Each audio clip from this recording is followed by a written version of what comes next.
Wow. I always thought the most hilarious part of the Mortal Kombat game, though, was when Scorpion would be like, "Get over here, Get over here," and then hook him, pull him in, pull him uppercut in. him. Get over here. It's funny how similar Scorpion's voice is. It's like really close to Yosemite Sam. Oh, Get over here. Get over here. Yeah, man. You varmint.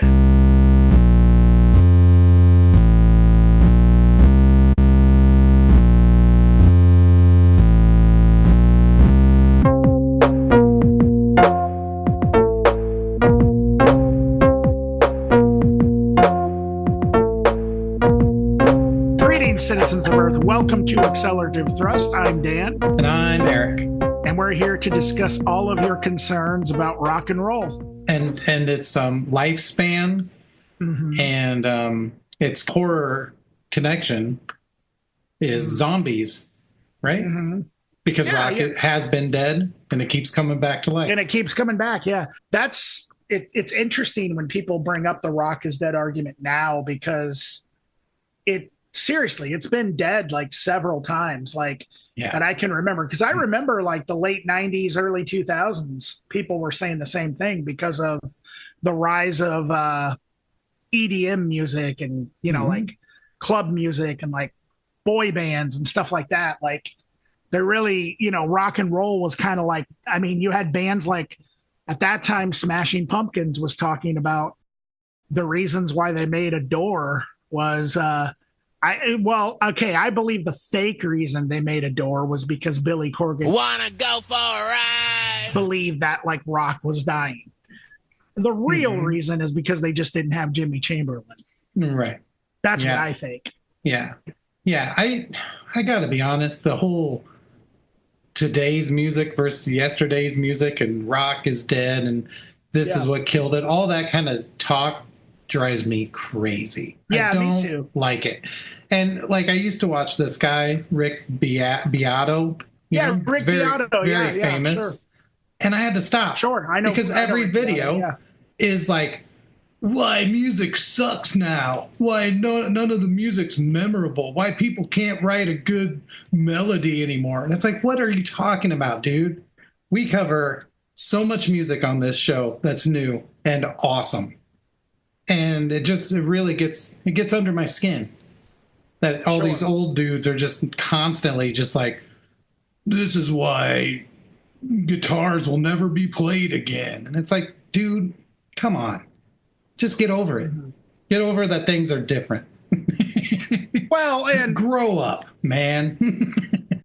I think the problem that people have when they get into the good old days conversation, because I've actually had this conversation with my friends where, somebody would post something on Facebook and be like, they would post a song that they don't like, which I think is really interesting, and then say, I can't believe music has devolved so much.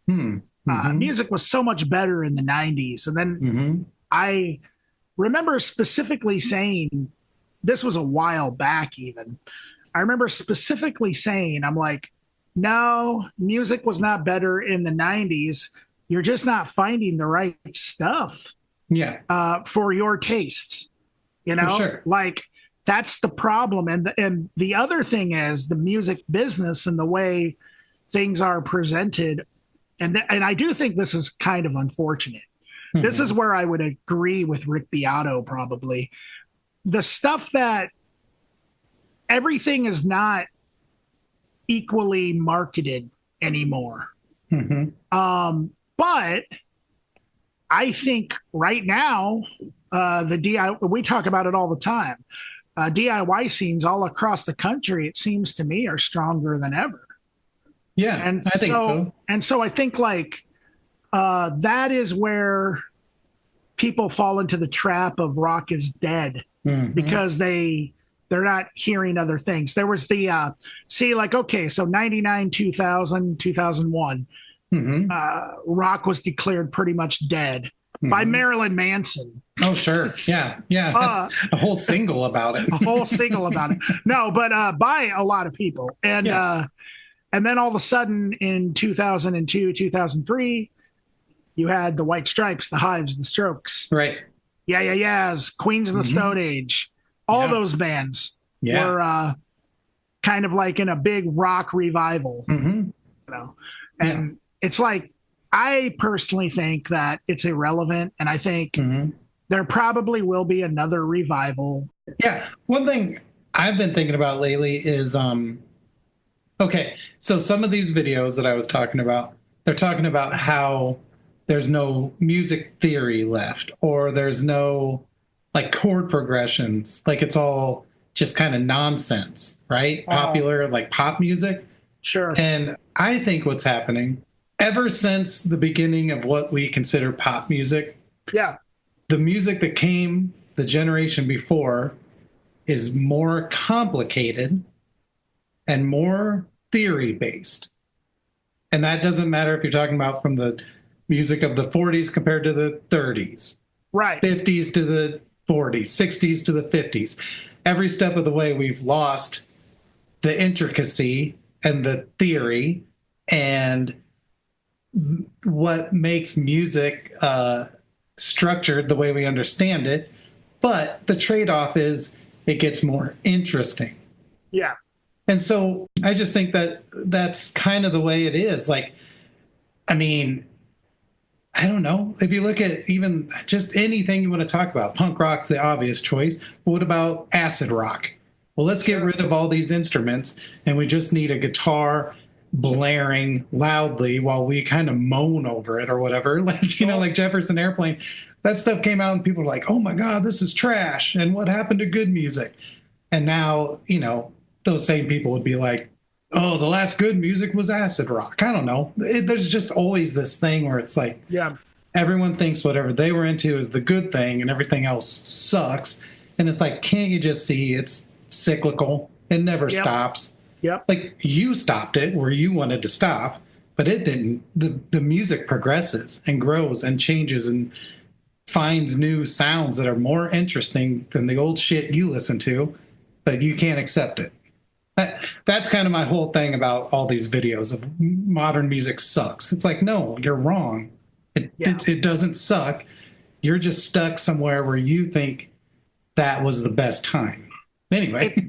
I also think that this is all part of this culture that we've that has been cultivated. I call it like basically like the clout culture, where I don't believe Rick Beato believes that. I don't believe that he believes that all music today sucks. I think he understands that if he markets himself that way, he's going to get an audience of people that are going to listen to him regardless.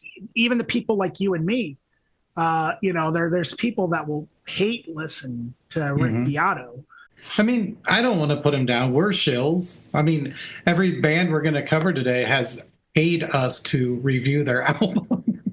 Yes. Sorry. I thought we were going to be quiet about that, but let's get it out in the open. We're paid the big bucks from corporate sponsors. Yeah, we're doing it for the money, guys. Yep. That's all. So that's it. Yeah. And also, we plan on doing the Finn McKenty method, and right. Yeah, getting to the point where we can make thousands of dollars without doing anything. Yeah. And so you should go back and listen to our past episodes to see just how much sellouts we are and how inauthentic we really are. And if someone out there could get us on their podcast to interview us, yeah, right. We'll let them know that we're not authentic, and then right. So basically, listeners, let's get into this scheme together. What do you think? But before we do that, we should actually review those albums that we were paid we were paid big money to do. Yeah. Come on, everybody, it's record time. So we're doing another local roundup of sorts this time. Yeah, I decided maybe we'll call this the little local roundup. little local roundup. You ain't from around here, are you, boy? We're going to cover 3 releases that are all very short. Mm-hmm. Right. Short and sweet and to the point, and still punch you in the face. Ouch. Yes. Yeah. So it'll leave you with a bloody nose and a roundhouse kick. Oh my God. Yeah. Get over here. Okay. So the first release that we're going to talk about is from Davenport, Iowa, the Quad Cities. It's kind of been a minute since we've really talked about anything new from the Quad Cities lately, hasn't it, Eric? Yeah, we kind of get stuck on Iowa City a lot. We do, and that's fine. Okay. Yeah, exactly. But it's nice to hear, new acts from the Quad Cities. The Quad Cities always has some killer stuff. So this is from a group called Blaster, and the name of this album is Power Trash. And man, I got to tell you, this is fast, no fucking around, to the point, hardcore punk, and I think it's done right. I mean, that to me, that kind of says it all. So the band consists of 2 Elis, one on vocals and one on guitar. Grant on guitar, second guitar, so they got 2 guitars. Tony on drums and Ray on bass. I don't know any of their last names. But yeah, man, this is just like I said, no frills, 80s, 90s skate punk, but also modern. I mean, fast, intense, tight as hell. I mean, the freaking performance here is tight as hell. And I believe, if I'm not mistaken, looking at the Bandcamp, it was recorded in a basement. That's what it said. Yeah. I think this sounds fucking incredible for being recorded in a basement. Yeah. Yeah. It's, like you said, it's full speed ahead. Everything's maxed out and going fast. It's super fun. It's kind of snotty, in its own way. Definitely. And that kind of adds to that early hardcore feel. I love the sound of the vocals. I don't know how to explain this, but it almost has like a chorus effect to it. And it probably is like the microphone being out of phase or something, but it has this really cool late 70s, early 80s sound to the vocals that reminded me a lot of like the Germs vocals. Like there's always this weird sort of chorusy effect on there. And I don't know if that's on purpose, but it works really well. Everything about this is super fun and super fast. I don't know. It's so straightforward that I actually had a pretty hard time coming up with interesting points. And I know that sounds weird, but sometimes things are just so perfectly what they are that words don't really matter anymore. No, but that makes sense. Exactly. Like I said, I'm kind of in the same boat, Eric. Like that brief description I gave you, I think kind of says it all. Yeah. Now, the vocalist reminded me of Keith Morris. Yeah. On the first 4 years. Exactly. Yep. And also a little bit of Des Cadena even. Yep. But then also like the chorus effect, I get kind of what you're saying. There was sort of like almost like a slight reverb. Yeah. And then so another singer that actually comes to mind was in your old band, Jason Salick. Low Voltage. Yeah, he had a lot of delay on his vocals. So I think it definitely all comes together in that same kind of that sound. Yeah. Sure. I think that these guys, what they're doing is it sounds real to me. It sounds honest. Like this is what they want to do and they're doing it, Yeah. Yeah. So the record itself consists of 6 tracks. The longest one being 1minute 30 seconds, basically. The other ones, there's the shortest being 30 seconds. So everything else is in between there somewhere. So they get right to the point. There's not a lot of fucking around. It doesn't mean it's not good or thought out or interesting, because all that is still true. But it's very much just straightforward. This also happens to be their songs from a split with a band called Maverick from Canada, who I haven't checked out yet. So that kind of gives you an idea of maybe why this is so short. But I'll tell you what, it doesn't feel that short. everything's really thought out, played through. They let things ride a little bit, which you wouldn't think would happen in 30-second songs, but they give a lot of space to each other. And yeah, I think it's really cool. I think if you're a fan of, I don't even know what Dan said, for me, yeah, the Germs, and kind of like we're not quite to that kind of LA hardcore kind of thing yet, in my opinion. Yeah. So maybe like Rudimentary Peni or GBH or like you said, Circle Jerks, Black Flag, like right at the beginning of that kind of hardcore, kind of taking over everything. This feels maybe just a little bit earlier than that. Just a little. And I would say like, Black Flag, specifically the first 4 years. Yeah, right. But then also like some of the other groups that I found that kind of this reminded me of at times was the Beastie Boys, particularly on the Pollywog Stew or the Some Old Bullshit, release. Sure. And also the Aglio e Olio EP, because those were both hardcore albums from the Beastie Boys. DFL. Yeah. But DFL, of course, is an affiliate of the Beastie Boys. The Void Faith split that we reviewed a while back. Oh, yeah. Okay. Yeah. Bad Brains, Government Issue, SSD, and even a little bit of Suicidal. I do think that a little bit. Yeah. Maybe was a little bit of crossover, a little bit in this as well. Yeah. But yeah, Blaster, they're from QC, right? Davenport, Iowa. Yeah, Davenport. So anyway, yeah, Blaster Power Trash.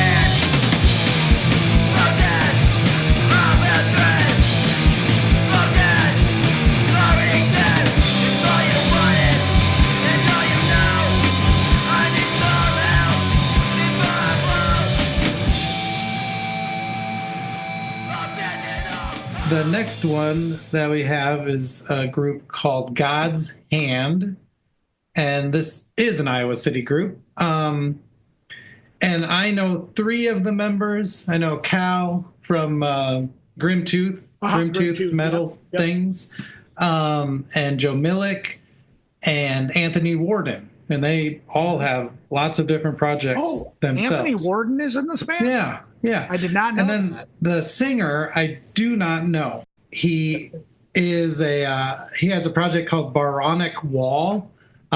Seems to be a transplant from Portland, and lives in Iowa City or lived in Iowa City. I'm not sure. But anyway, the singer really is an important part of this group. They have a very distinct English accent, and they roll with it. And like I said, I don't know the singer, so I don't know if they're actually English, but I would not be surprised because it's such a perfect voice, such a perfect accent for this kind of stuff. And it's funny, the people that are in it, because a lot of them play metal or hardcore or indie or whatever. And what I get from this is very like angular, like new wavy punk, but also that era of punk rock that is like still kind of rock and roll, with all the string bends and that kind of stuff. Like, yeah, real rock based punk. But then, like I said, all kinds of other angular, weird guitar parts, like Television or something. There's only 2 songs on this. It's a 7-inch. It's called Remodeled / Gift of Flowers. And it just came out not that long ago. The 2 songs have really different vibes, though, I feel. Like, they have a lot of things similar, but then they are pretty different. And so that, for me, is exactly what you should do on a 7-inch, right? Give them the full range of what you're going to do.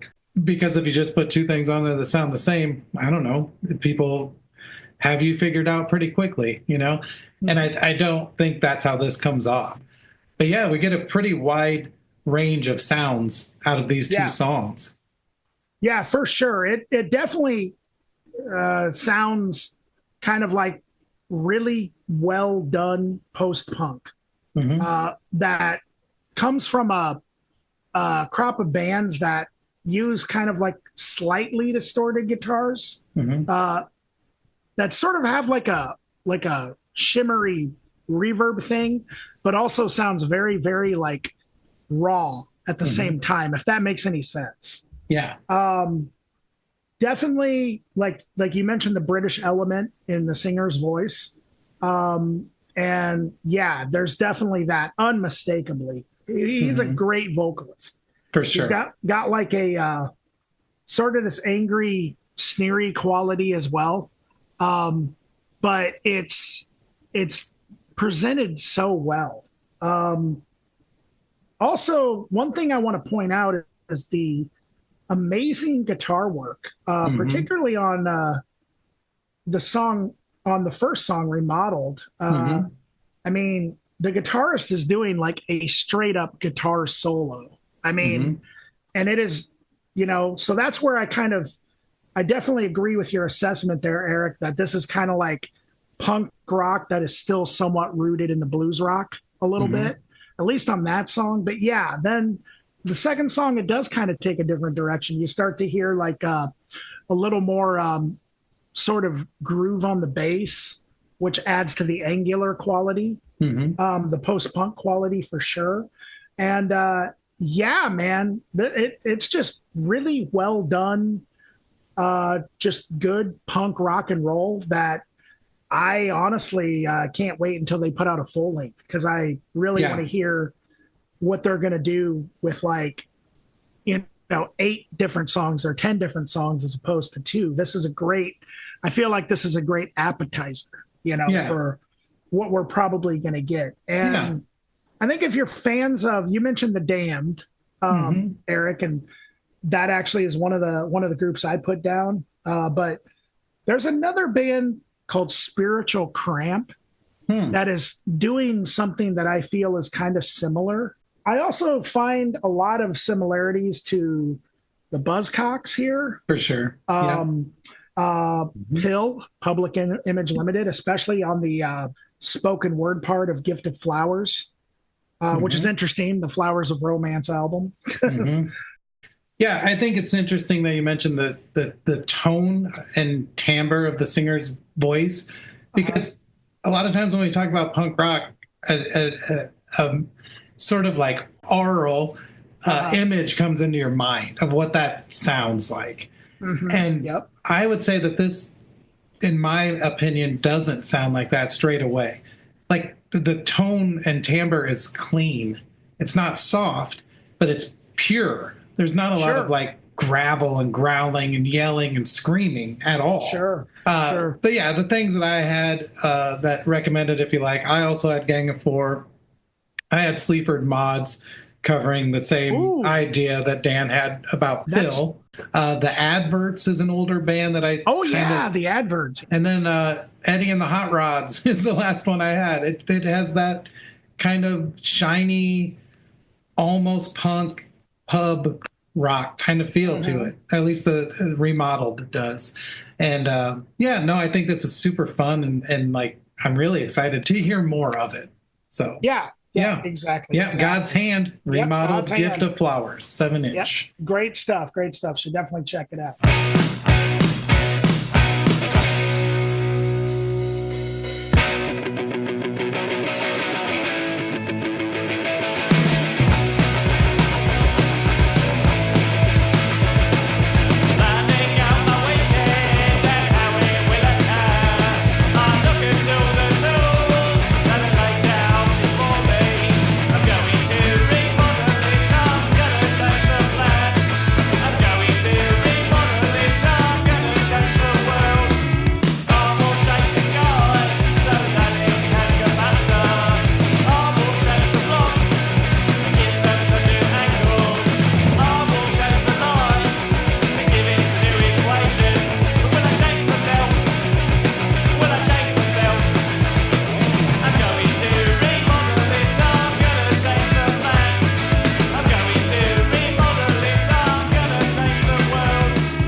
So the last thing that we're going to talk about is from this group called Nonnie Parry.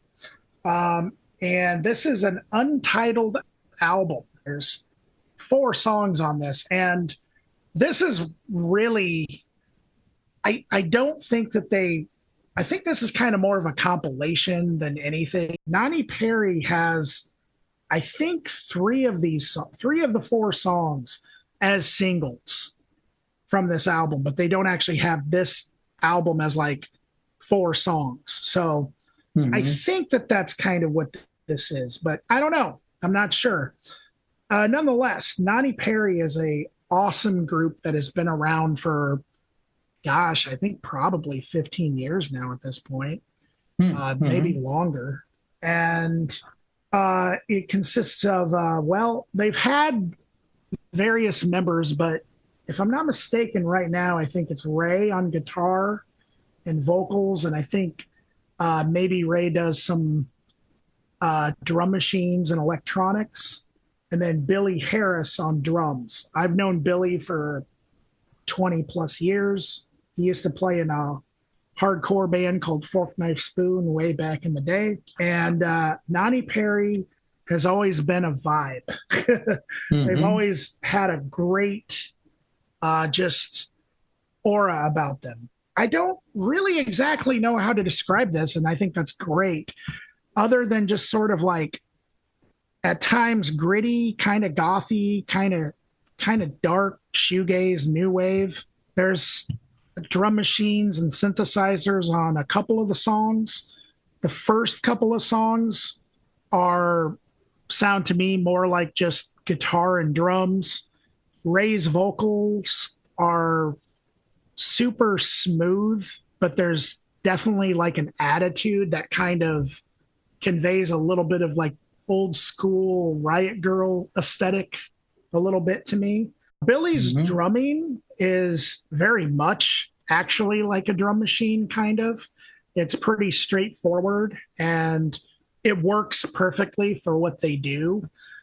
So it makes sense to me that they started adding like drum machines and synthesizers with like hand claps. The song Terror in the Night is the best example of that direction. But there's also a really surprising cover of As Tears Go By Rolling Stones and Marianne Faithfull. Yeah. Ray's vocals kind of hit, there's kind of an echo to it. I think that's kind of intentional. Kind of a cross between Kim Deal, Kim Gordon, and Courtney Love to me.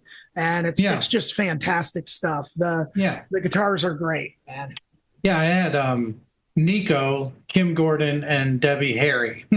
So that is somewhere in there. That's basically the same thing, you know? Yeah. No, I think this is cool. I have been a big fan of Nonnie Parry for quite a while now.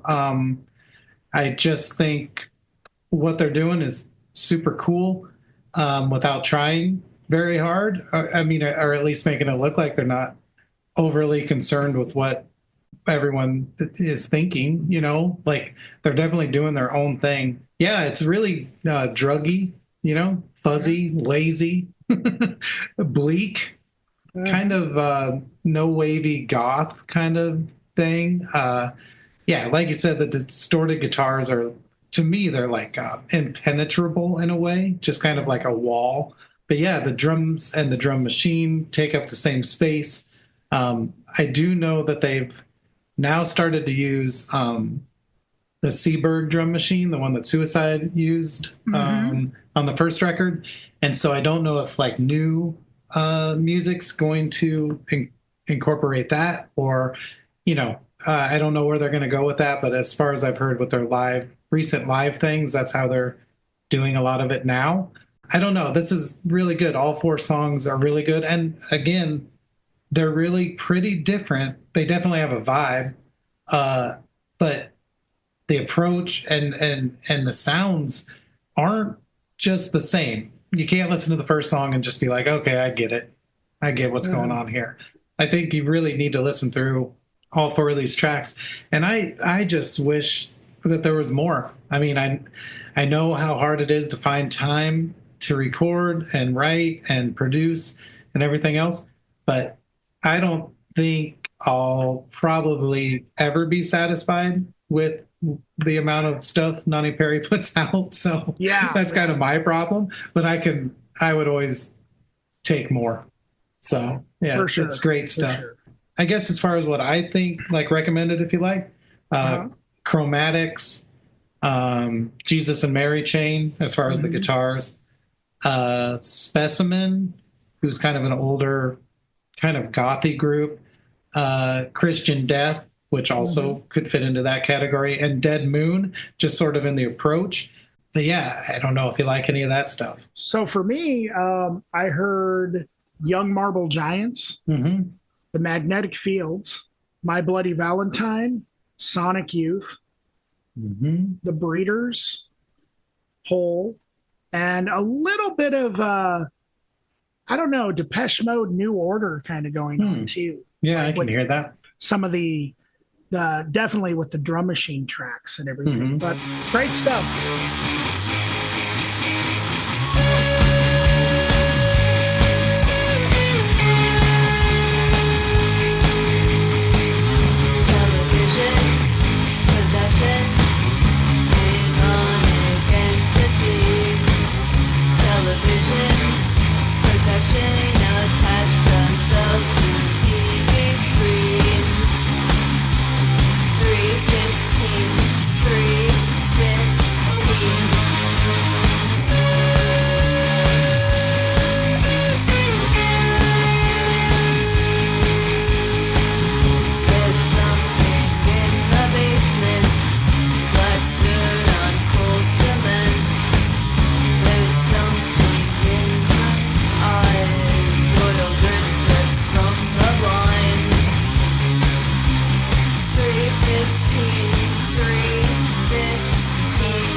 So yeah, if you have a hankering to listen to some more local stuff, and you know you got an extra half hour, you can listen to all three of these in less than half an hour. Yeah, less time than you've listened to us talk about. Yeah, exactly. Yeah.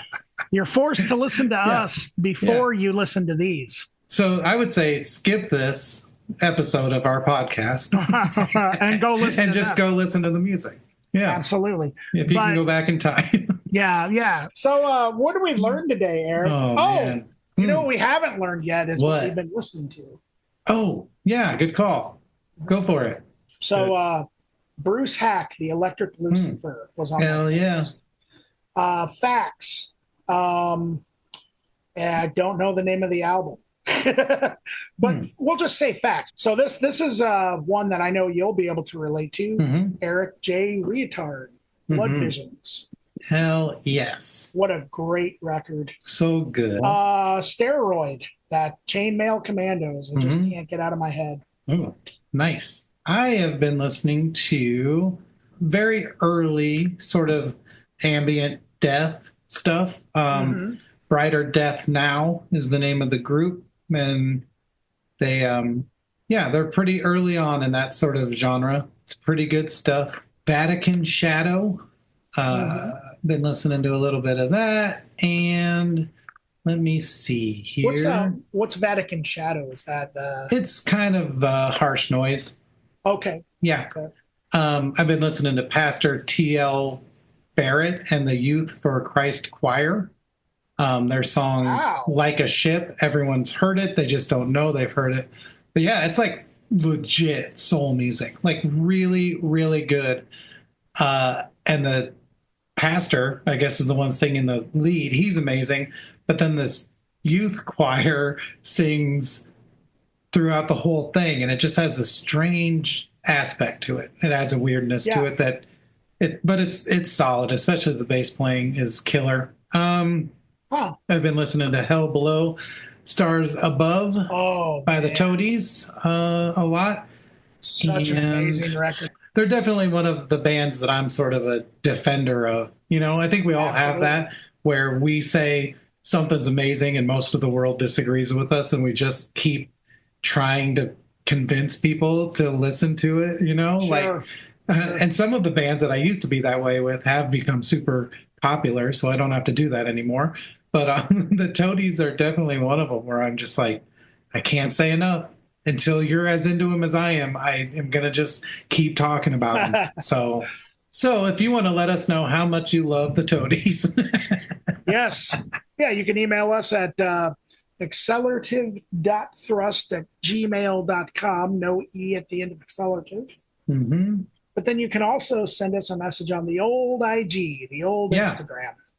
Yeah, and eventually we will respond. I promise.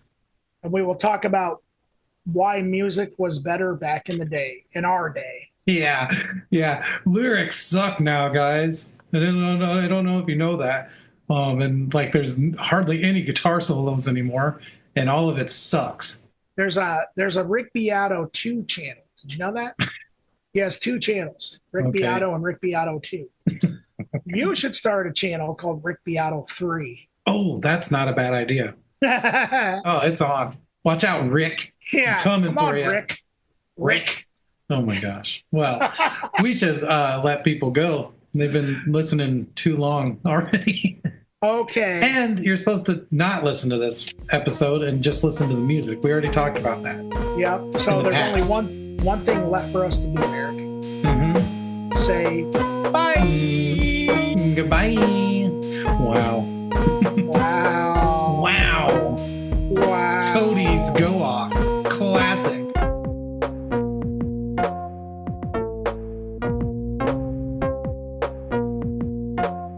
I will be with her. Yeah. Oh, yeah, that's a great song. One of the best.